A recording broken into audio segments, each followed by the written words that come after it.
கார்த்திகை மாதத்தில் வீட்டு வாசலில் 2 விளக்கு ஏற்றுவது ஏன் என்று தெரியுமா? மகாலட்சுமி தாயாரே தீபஜோதியாக விளங்குபவள்.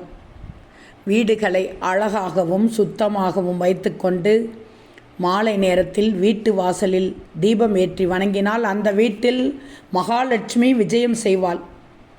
இன்று கார்த்திகை மாதம் பிறந்துள்ளது. வீடு என்பது தெய்வ அம்சம் நிறைந்ததாக இருக்க வேண்டும்.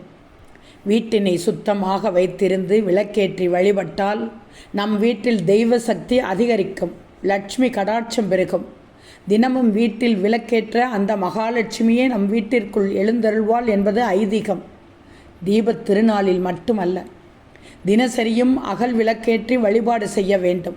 இதனால் செல்வ வளம் பெருகும். தீப ஒளி தீய சிந்தனைகள் ஏற்படாத வண்ணம் தடுக்கிறது.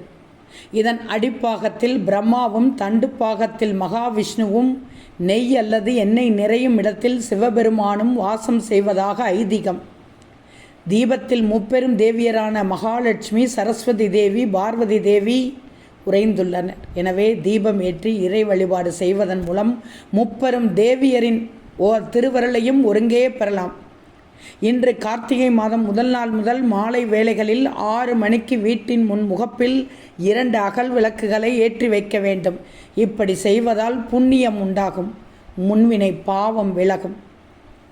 கார்த்திகை மாதம் முழுவதும் தினமும் மாலை வேளையில் வீட்டு வாசலில் விளக்கேற்றி வழிபடுவது அக்னியின் வாயிலாக ஆண்டவனுக்கு நாம் செய்யும் பெரும் யாகத்திற்கு நிகரான பலன் தரக்கூடியது.